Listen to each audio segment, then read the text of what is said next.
جنت نظیر وادی جہاں پہ بھارتی فوج کے مظالم ختم ہونے میں نہیں آ رہے اور گولیاں چل رہی ہیں اور نوجوان اپنی چھاتیاں اپنے سینے پیش کر رہے ہیں. امریکہ کا پاکستان میں سے افغانستان میں شراکت داری کا مطالبہ اب یہ ایک نیا ڈومور کے بعد ایک نئے طریقے سے وہ آپ کو چاہ رہے ہیں کہ آپ ان کے گھیرے کے بعد اب کتنا ظلم و ستم وہاں پھر وہ چل رہا ہے. کشمیر میں پھر 2 افراد شہید کر دیے گئے ہیں, پھر لوگ گھروں سے نکل رہے ہیں, پھر کرفیو کی خلاف ورزی ہو رہی ہے, پھر لاشیں اٹھاتے ہیں, پھر انہیں غسل دیتے ہیں, پاکستان کے جھنڈے میں لپیٹتے ہیں اور قبرستان میں پہنچا آتے ہیں. اب یہ کب تک چلے گا؟ یہ کب تک دنیا برداشت کرے گی؟ جو 1989 میں کشمیریوں کا دوسرا انتفاضہ شروع ہوا تھا, جو اب اپنے پیک پر ہے, اپنے عروج پر پہنچا ہوا ہے. برہان وانی کو جی اس کا کریڈٹ جاتا ہے. کریکٹ. ایسے لوگوں نے جانوں کی قربانیاں دی ہیں, اور خاص طور سے نوجوانوں نے, کہ لوگ جو ہیں وہ ضرب المثل بن گئے ہیں. وانی کا نام is now a house hold name across the Muslim world, صرف کشمیر میں نہیں. تو یہ جو سب سے پریشان کن بات یہ نہیں ہے کہ ہندوستان وہاں کیا کر رہا ہے.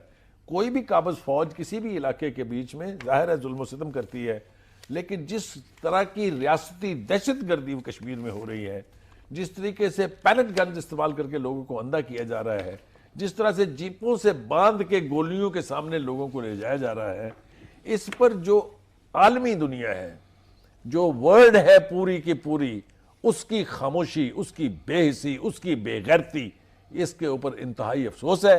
انہیں چھوٹے سے چھوٹا واقعہ تو سمجھ میں آ جاتا ہے, دکھائی دے جاتا ہے, چاہے جتنے ہی کروڑوں ہزاروں میل دور ہو, لیکن انہیں کشمیر میں ہونے والی ایک ایسی ریاستی دہشت گردی جس کو اب 7 دہائیاں گزر چکی ہیں, اور جس کے بارے میں 2 ریزولوشنز پاس کی ہوئی, اڈاپٹ کی ہوئی, یونائٹڈ نیشنز میں پینڈنگ پڑی ہیں.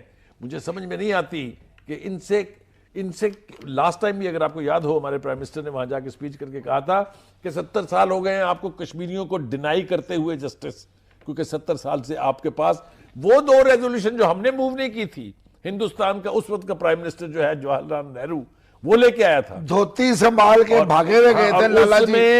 اس میں انہوں نے مطالبہ کیا تھا کہ سیز فائر کر دی جائے, تو ہم رائٹ آف سیلف ڈٹرمنیشن کے لیے وہاں پر استصواب رائے کروا دیں گے. 70 سالہ پرانا وعدہ آج بھی وہاں وہ تو انہیں نظر آ گیا تھا کہ پاکستان کے یہ جو افغان ہمارے قبائلی گئے تھے, انہوں نے تو پورا کشمیر فتح کر لینا تھا. وہ تو اپنی فوج کو بچانے گئے تھے, کشمیر بچانے گئے تھے. بالکل صحیح بات ہے. اگر اس وقت سیز فائر نہ ہوتی تو پورا کشمیر ہمارے قبضے میں آ گیا ہوتا. بلکہ ہم تو بات کر رہے تھے اس وقت حیدرآباد اور وہ جو جوناگڑھ کی, کہ وہ بھی پاکستان کے علاقے تھے, انہیں واپس کرو. حیدرآباد تو بہت مشکل سے بڑا اندر پریشر تھا ہندوستان کے اوپر, انہوں نے جا کے اپنی جان وہاں بچائی سیز فائر کرا کے, اور یہ وعدہ کرائے. اب اور معاملہ ہے اب یہ کہ 26 علیحدگی کی تنظیمیں جو ہیں, بلکہ جو موومنٹ ہیں, وہاں برسر پیکار ہیں ہندوستان کے خلاف. ہندوستان کو یہ ڈر ہے کہ اگر کشمیر ان کے ہاتھ سے نکل گیا, وہ آپ نے نیا نہیں دیکھا, دلت میدان میں آ گئے ہیں. جی تو اتنے ٹکڑے ہوں گے ہندوستان کے کہ ہندوستان سکڑ کے اتنا سا رہ جائے گا. یہ پریشانی ان کو ہے, اور یہ ہونے والا ہے. نہیں سر, یہ قیمت دینی پڑے گی ہندوستان کو. یس ایبسولوٹلی, کوئی بچا نہیں سکتا ان کو. بہل جی, اب امریکہ نے نیا کام کیا ہے. بخاری صاحب دیکھیں, وہ کہتے ہیں ہمارے ساتھ حصے دار بن جاؤ افغانستان میں امن کے لیے. کون سا حصے دار بنے بھائی؟ اتنا تمہارے کہنے پہ سب کچھ تو کر لیا, اپنے ملک کا اتنا $125 ارب کا نقصان کر لیا, اور باقی وہ 70,000 شہری اور فوجی ہم نے قربان کر دیے.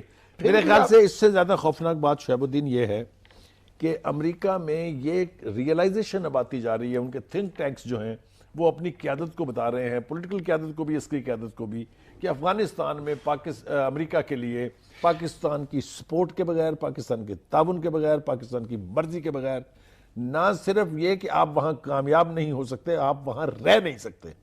ہم نے یہ منظرنامہ دیکھا تھا, میں اور شعیب اس وقت بھی پروگراموں میں بات کرتے تھے جب سلالہ کا واقعہ ہوا تھا, اگر آپ کو یاد ہو. ہم نے صرف روٹ چند ہفتوں کے لیے بند کیا تھا, تو واشنگٹن سے اٹھنے والی چیخیں ہمیں یہاں آج بند کر دیں, بھوکے مر جائیں گے. یہ ایک ایسٹیمیٹڈ, یعنی آپ یوں کہ یہ کہ ایک سروے کا نتیجہ ہے کہ اگر پاکستان سے کھانے پینے کی اشیاء جانی صرف بند ہو جائے تو 1 ہفتے سے زیادہ افغانستان نہیں چل سکتا پورا لیو لون. وہ تو ہم پابند ہیں نا, ایک پورا معاہدہ ہے دنیا میں کہ جو لینڈ لاکڈ ملک ہے, جب دشمنی یہاں تک بڑھ جائے کہ ہمارے بارڈر کا نہیں، کوئی لیکن ہم امریکہ کے لیے وہ راستہ دینے کے پابند نہیں ہے. ہمیں اس کے پیسے لینے چاہیے. ہمیں فی کنٹینر جو ہے اس کی اچھی خاصی قیمت رکھنی چاہیے. کیونکہ اگر وہ کسی اور راستے سے وہاں پہنچیں گے تو 12 گنا زیادہ کاسٹ پڑتی ہے ان کو اس کی. یہ تجربہ ہو چکا ہے جب ہم نے سلالہ بند کیا تھا. تو میرے خیال سے اب یہ جو نیا ایک موڑ یا کہہ لیجیے یا ایک نیا پینترا جو انہوں نے بدلا ہے نا کہ ہم پاکستان کے ساتھ شراکت کاری سے افغانستان میں کیا ہماری فوج وہاں جائے؟ ان سے پوچھو بھائی. اس کا مطلب ہے تم ہماری فوج کو افغانستان میں لے جا کے اب وہاں لڑانا چاہتے ہو. پہلی بات تو یہ ہے کہ کوئی وجہ نہیں ہے, کوئی صورت ایسی نہیں ہے کہ کبھی بھی پاکستانی فوجی جا کے وہاں پر امریکہ کی جنگ لڑیں گے. پیس کیپنگ یہ کے طور ہم پہ نے تو جا سکتے سوویت ہیں, امن فوج تو یونین جاتی کی ہے. جنگ ان کو جیت کے دے کے یہ نتیجہ ہمیں مل چکا ہوا ہے کہ امریکہ کسی کا یار نہیں ہے, امریکہ سے کبھی وفا کی توقع نہیں رکھنی چاہیے. لہٰذا یہ بات تو ہماری عسکری قیادت بالکل کلیئرٹی کے ساتھ کہہ چکی ہوئی ہے کہ ہماری فورسز کبھی بھی افغانستان میں جا کے وہاں کسی ملک کی پراکسی وار نہیں لڑیں گی. تو لڑنی بھی نہیں چاہیے. کیوں لڑیں؟ وجہ کیا وجہ ہے؟ ہم نے آج جو وقت گزارا ہے 88 تک, پہلے تباہی کا, تب بم دھماکے ہوتے تھے, روزانہ لوگ مرتے تھے. پھر اس کے بعد جو یہاں وقت گزرتا رہا, بم دھماکے بم دھماکے بم دھماکے, بے گناہ لوگ.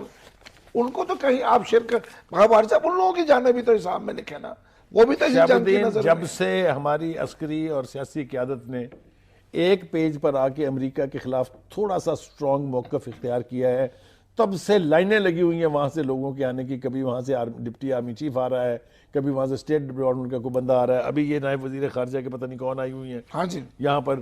تو ان امریکنوں کو پریشانی تو ہے, یہ قائم مقام وزیر خارجہ. جی ہاں, ان کو یہ پریشانی تو ہے اگر پاکستان نے منہ موڑ لیا تو وہ مارے جائیں گے. اصل میں شعیب الدین تھوڑا اس سے آگے چلتے ہیں. میرے خیال سے امریکہ کا سب سے بڑا مسئلہ افغانستان میں یہ ہے کہ اس کو یہ یقین تو ہے کہ یہ جنگ ہم ہار چکے ہیں, لیکن وہ یہ جنگ کی ہار اپنے ماتھے پر یہ سیاہی مل کے وہاں سے نکلنے کی بجائے چاہ رہا ہے کہ کوئی اور اس کو بیل آؤٹ کرے. بھائی ہم نے تو پہلے بھی ان کو بیل آؤٹ کر دیا تھا سوویت یونین کے مقابلے میں, لیکن ہمارے ساتھ کیا کیا تو انہوں نے. وہ انڈیا کو جو گھسا رہے تھے وہاں پہ کہ ہم آہستہ آہستہ نکل جائیں گے, امریکہ پھنس جائے گا, انڈیا پھنسے گا. وہ جوت پڑیں گے ہندوستان کو وہاں, اس لیے کہ ایک تو ان کی وہاں آبادی نہیں ہے. 18 کونسل خانے کھول کے انہوں نے دیکھ لیا, وہ فراری کیمپ بن گئے, ٹریننگ کیمپ بن گئے. وہ تو مقصد ہی اور تھا نا جی. ٹھیک ہے, تو اس لیے ان کی پذیرائی تو اس لیے نہیں ہے کہ افغانستان کو یہ بات آج سے پتہ نہیں ہے, صدیوں سے پتہ ہے کہ ہندو کبھی مسلمان کا دوست نہیں ہو سکتا. لہٰذا یہ بات آپ کو میں انتہائی گارنٹی کے ساتھ کہہ سکتا ہوں. تو ہندو بھی تو اتنا ہی دشمن ہے ان کا, کیونکہ انہیں پتہ ہی ہے یہی تو تھے جو ہمارے پر حکومت کر کے گئے ہیں, یہی سے تو آئے تھے بابر اور سارے. انویڈر غزنی سے, کندھار سے, کابل سے چلا ہے, اس نے جا کے دلی پہ حکومت کی ہے سال ہا سال. یہ سینکڑوں سال ہے. میں نے ایک پروگرام میں پہلے کہا تھا, میں آج پھر دہراتا ہوں کہ جو بنیادی طور پر ہندوتا کے ماننے والے تھنک ٹینکس ہیں وہ پاکستان کی سلامتی کے لیے صبح بھگوان کے سامنے بیٹھ کے پرارتھنا کرتے ہیں, اس لیے کہ انہیں یہ پتا ہے کہ جو پریشر پاکستان ہولڈ کیے ہوئے ہے یہ سیدھے کا سیدھا ان کے بارڈرز پر جائے گا. 21ویں صدی میں کیسے ممکن ہے سر یہ؟ مجھے یہ تو بتانا. یہ ممکن ہے یا نہیں ہے, لیکن یہ کہ ان کے خدشات یہ ضرور ہیں, اور میں سمجھتا ہوں کہ یہ ڈر انہیں ہونا چاہیے. یہ ان کو پتہ ہے, پہلے ماضی کا حوالہ آپ خود دے چکے ہیں کہ کتنے کتنے بڑے بڑے سٹالورٹ لیڈر جو ہیں مسلمانوں کے وہ گئے اور انہوں نے ہندوستان فتح کیا. نہیں جی, ہمیں تو امریکہ سے کہنا چاہیے بھائی یہ جو ہم باڑ لگا رہے ہیں نا اپنی بارڈر پہ, یہ تم ہماری مدد کرو, جلدی لگوا دو تاکہ تمہیں پتہ چل جائے کہ ہمارے ملک سے تمہارے یہاں کوئی نہیں جاتا, تمہارے یہاں جانے والوں کو ہم روک لیں گے. یہ ساری باتیں ان کو متعدد بار بتائی جا چکی ہیں, انہیں فوٹیجز دکھائی جا چکی ہیں, انہیں ایئر سرویلنس کے رزلٹ دکھائے جا چکے ہیں کہ یہاں سے ہمیں نہ کسی کو بھیجنے کی ضرورت ہے نہ یہاں سے کوئی جا رہا ہے, کیونکہ ہم نے تو اپنی سرزمین سے, اپنے علاقوں سے ان تمام ایلیمنٹس, ان تمام عناصر کا کلا کما کر دیا ہے 3 بڑے ملٹری آپریشن کے نتیجے میں جو کبھی اس سرزمین کے اوپر پائے جاتے تھے. اب تو وہ سارے افغانستان میں گھسے ہوئے ہیں, اور اتنی بڑی امریکن فوج, اتنی بڑی نیٹو کی فوج جو وہاں رہی ہیں, اور اتنی بڑی اب افغان فوج, کوئی کہتا ہے 4 لاکھ ہے, کوئی کہتا ہے 7 لاکھ ہے, ان سے مولوی فضل اللہ تو ٹریس نہیں ہوتا, انہوں نے باقی کیا کرنا. اب مولوی فضل اللہ تو ان کے چھتری کے نیچے ہے سر. تو اپنی چھتری کے نیچے اگر مولوی فضل اللہ جیسے لوگ وہ بٹھائیں گے تو افغانستان بلیڈ کرتا رہے گا. تو وہ تو مولوی فضل اللہ تو ہمیں بلیڈ کرانے کے لیے ہے سر, افغانستان میں بلیڈنگ کے لیے تھوڑی ہے وہ. تو آپ نے مقصد دوسرا ہے. یہ تو آپ نے دیکھ ہی لیا ہے نا کہ جس نے پاکستان کے بارے میں بری نیت رکھی ہے برے عزائم رکھے ہیں، اس کا نتیجہ کیا ہوا ہے آپ دیکھ چکے ہیں۔ وہ آپ کو یاد ہوگا کہ یہ اندرا گاندھی نے کہا تھا کہ میں نے نظریہ پاکستان غرق کر دیا خلیج بنگال میں، اور دیکھیں اسے کیسی موت ملی اس کے بعد، یہ دیکھیں کس طرح اس کو اپنے گھر کے اندر سکھوں نے مار دیا۔ پھر افغانستان یہ ایک بڑا مشکل ایک ایشو ہے۔